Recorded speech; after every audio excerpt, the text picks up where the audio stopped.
नमस्कार दोस्तों। और राजस्थान की राजनीति एक रोमांचक दौर में पहुंच रही है और मुझे कुछ कुछ फीलिंग ऐसी आ रही है अशोक गहलोत को लेकर, जैसी 2019 के क्रिकेट वर्ल्ड कप में आई थी, जब भारत की टीम सेमीफाइनल में भिड़ने गई थी न्यूजीलैंड से। तो उस समय सभी को, देशवासियों को ये लग रहा था कि न्यूजीलैंड को आसानी से हराकर भारत की टीम पहुंच जाएगी फाइनल में और इस बार निश्चित रूप से इंग्लैंड से वर्ल्ड कप जीतेगी। कभी 83 में पहला वर्ल्ड कप इंडिया ने यहीं जीता था। और फिर हुआ, देखिए क्या हुआ। और मैच हुआ सेमीफाइनल का और एक ज़्यादा बड़ा स्कोर भी नहीं था सामने, और भारत की टीम बल्लेबाजी, इतनी अच्छी बढ़िया बल्लेबाजी, एक तरह से बिखर के रह गई थी उसमें। तो कुछ ऐसी फीलिंग मुझे अशोक गहलोत को लेकर आ रही है। अशोक गहलोत जो कि अभी हफ्ते भर पहले इतने कॉन्फिडेंस में थे कि मेरे पास सारे नंबर्स हैं, सचिन पायलट जाएं भाड़ में, मुझे कोई ज़रूरत नहीं है किसी की, और मेरे पास नंबर मौजूद हैं और मैं आसानी से बहुमत साबित कर लूंगा। वो अब इतने नर्वस हो गए हैं कि वो तुरंत फुरत विधानसभा का सत्र बुलाकर अपना बहुमत साबित करके 6 महीने का एक्सटेंशन चाह रहे हैं। और स्थिति ये है कि उन्हें तकनीकी रूप से राज्यपाल ने कई बार मात दे दी है। राज्यपाल ने उनके प्रस्ताव को 3 बार वापस भेज दिया है और वो राज्यपाल से ये कह रहे हैं कि तुरंत बुलाइए आप विधानसभा का सत्र। पहली बार राज्यपाल ने उनसे, कलराज मिश्रा ने कहा कि भाई क्यों बुलाना चाहते हो सत्र, ये तो बताइए, आप कोरोना का दौर चल रहा है। तो उन्होंने कहा कि हम बहुमत साबित करना चाहते हैं। फिर उन्होंने ये कह दिया कि हम कोविड को लेकर प्रदेश की जो कानून व्यवस्था है उस स्थिति को हम डिस्कस करना चाहते हैं। और तीसरी बार जब ये भी नहीं हुआ तो कलराज मिश्र ने उन्हें वापस भेज दिया प्रस्ताव। तो तीसरी बार उन्होंने ये लिख कर भेज दिया कि बहुत इमरजेंसी है और 31 तारीख की हमने फिक्स कर दिया और हमने एजेंडा भी बना दिया है। क्योंकि दूसरी बार जब उनका प्रस्ताव राज्यपाल ने गिराया था तो उन्होंने ये कहा था कि भाई एजेंडा तो आपके पास कुछ है नहीं, विधानसभा का सत्र क्यों बुलाया जाए, क्या ऐसी इमरजेंसी है। खैर उन्होंने एजेंडा भी भेज दिया। अब राज्यपाल ने फिर उनका रिजेक्ट कर दिया है, कह दिया है कि आप 30 तारीख को बुलाना चाहते हैं कि आपको 3 दिन के अंदर विधानसभा का सत्र बुला लें, ऐसा कैसे संभव है। और कलराज मिश्रा इस बात पर अड़े हुए हैं कि 21 दिन से पहले सत्र बुलाना संभव नहीं है, सारी तैयारियां कर पाना संभव नहीं है। तो इसी वजह से अब अशोक गहलोत की स्थिति बहुत खराब होती जा रही है। एक कार्यक्रम हो रहा था जयपुर में आज, जिसमें अशोक गहलोत कांग्रेस कमेटी के मेंबर्स को, वहां के नेताओं को, कांग्रेस कार्यकर्ताओं को संबोधित कर रहे थे। और उन्होंने एक बात मंच से साफ आज कही कि जो लोग बागी हो गए हैं इस समय और पार्टी छोड़ने के लिए तैयार बैठे हैं, सचिन पायलट समर्थकों की तरफ उनका इशारा था, तो इन लोगों को अगर अपनी गलती का एहसास हो रहा हो तो इनकी वापसी के द्वार खोले जा सकते हैं, इन्हें वापस लिया जा सकता है। और ये एक बहुत बड़ा स्टैंड है।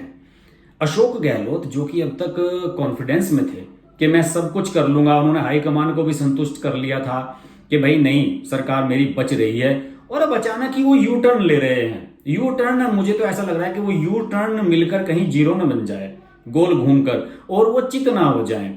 और यही आशंका उनके मन में घर कर गई है। और उन्हें लग रहा है कि अगर 21 दिन का समय राज्यपाल ने लिया और सेशन वो जल्दी नहीं बुला पाए तो निश्चित रूप से उनके कुछ और विधायक टूट सकते हैं, और हो सकता है कि सचिन पायलट के नेतृत्व में कांग्रेस के इतने विधायक टूट जाएं कि उन्हें एक नई पार्टी का दर्जा मिल जाए। देखिए, तमाम परिस्थितियां एकदम विपरीत हो गई हैं इस समय अशोक गहलोत के। ना वो सत्र बुला पा रहे हैं, ना वो ये साबित कर पा रहे हैं कि उनके पास नंबर्स पूरे हैं, और ना वो ये बता पा रहे हैं कि मैं जो कांग्रेस के जो बागी विधायक हैं उनके लिए मेरे पास क्या प्लान है। अगर उन्होंने कुछ इस तरह का प्लान बनाया होता, सचिन पायलट से ही बात की होती कि भाई आप वापस आ जाओ और मिल बैठकर बात कर लेंगे, सारे झगड़े को साफ कर देते हैं। क्योंकि सचिन पायलट ने अभी बीजेपी नहीं ज्वाइन की है, अपनी पार्टी नहीं बनाई है। मुझे लगता है कि सचिन पायलट भी इंतजार कर रहे हैं कि किसी तरीके से उन्हें बुलाया जाए बातचीत के लिए। और हाईकमान अगर अशोक गहलोत को ये डायरेक्शंस देता कि आप सचिन पायलट से बात करके सरकार को बचा ले, तो हो सकता है कि सचिन पायलट मान जाते। लेकिन शुरू में तो अशोक गहलोत उन्हें निकम्मा और नकारा और बेकार प्रदेश अध्यक्ष, और ये कह चुके हैं कि 1.5 साल से मैं इनसे बात ही नहीं कर रहा था। अब किस मुंह से वो सचिन पायलट से कहें कि आप वापस आ जाओ। तो यही वजह है कि उन्होंने एक ऑफर दे दी है विधायकों को, जो बागी विधायक हैं, कि भाई आप अगर आना चाहो तो आ जाओ, आपका स्वागत है, आपका मान सम्मान रखा जाएगा। एक तरह से वो इनडायरेक्ट वे में इशारा कर रहे हैं कि अगर आप वापस आते हैं तो हो सकता है आप में से कुछ लोगों को मंत्री वगैरह भी बना दिया जाए। बहरहाल स्थिति यही है कि अशोक गहलोत एकदम फिक्स की पोजीशन में है और उनकी स्थिति मुझे बेहद कमजोर नजर आ रही है। और मुझे तो गट फीलिंग है इस बात की कि अगर वह विधानसभा में बहुमत साबित करने जाते हैं और खुदा ना खास्ता सचिन पायलट के जो समर्थक हैं इनका डिस्क्वालिफिकेशन नहीं होता है तब तक, तो आप निश्चित मानिए कि अशोक गहलोत की सरकार बचेगी नहीं। दूसरी ओर बहुजन समाज पार्टी ने वैसे ही एक नई पंगेबाजी कर दी है। बहुजन समाज पार्टी कह रही है कि मेरे जो 6 के 6 विधायक आपने तोड़े थे वो सब मेरे सिंबल पर जीते हुए हैं, इसलिए उनको जो है अयोग्य घोषित किया जाए। यानी कि 6 विधायक अगर और कम हो जाते हैं अशोक गहलोत के, तो अशोक गहलोत बुरी तरीके से मारे पड़ेंगे। देखिए, नर्वसनेस कांग्रेस की केवल अशोक गहलोत तक ही रिफ्लेक्ट नहीं हो रही है, ऊपर लेवल पर प्रियंका गांधी कह रही हैं कि मायावती जो कर रही हैं वहां पर राजस्थान में, वो बीजेपी की प्रवक्ता के रूप में कर रही हैं और वो बीजेपी की प्रवक्ता एक तरह से बन गई है। और यही वजह है कि नर्वसनेस पार्टी में नीचे से ऊपर तक है कि कभी भी उनकी सरकार जा सकती है। उन्हें लग रहा है कि मायावती ने जो ये स्टैंड लिया है, और मायावती की पार्टी इसके खिलाफ हाईकोर्ट भी जा रही है इस मामले को लेकर, उनके विधायकों को डिस्क्वालिफिकेशन को लेकर, और बसपा ये दिखाना चाहती है कि ये हमारी सिंबल पर जीते हुए हैं और इनका जो मर्जर कांग्रेस में किया है वो लीगल कराया गया है। हालांकि तकनीकी रूप से वो सही है। आधे से अधिक विधायक अगर किसी पार्टी के टूट के दूसरी पार्टी में जाते हैं तो वो नई पार्टी का दर्जा उन्हें मिल जाता है और वो मर्जर एंटी डिफेक्शन बिल के तहत नहीं आता है। लेकिन इस वाले में तकनीकी पेंच तो मायावती ने फंसा ही दिया है।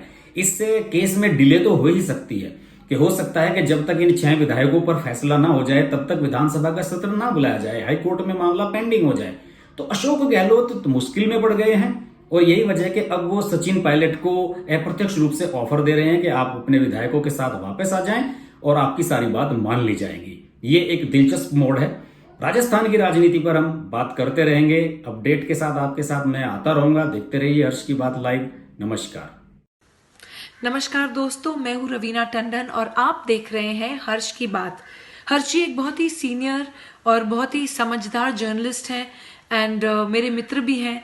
तो बहुत खुशी है मुझे आपको बताने के लिए कि उनका ये जो YouTube चैनल है बहुत ही कामयाब है और उसके लिए मैं उनको बहुत मुबारकबाद देना चाहती हूँ।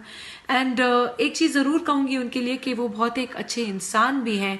इंसान होना बहुत ज़रूरी है लाइफ में, क्योंकि वो अपने आप अपनी लिखावट में आ जाता है। तो बहुत ही कम ऐसे हमारे होनहार जर्नलिस्ट रह गए हैं हमारी इंडस्ट्री में जो सोचकर और समझदारी के साथ, रिस्पॉन्सिबिलिटी और जिम्मेदारी के साथ आर्टिकल्स लिखते हैं। सो कॉन्ग्रेचुलेशंस हर्ष जी, एंड आप लोग ज़रूर देखिए, लाइक कीजिए हर्ष की बात।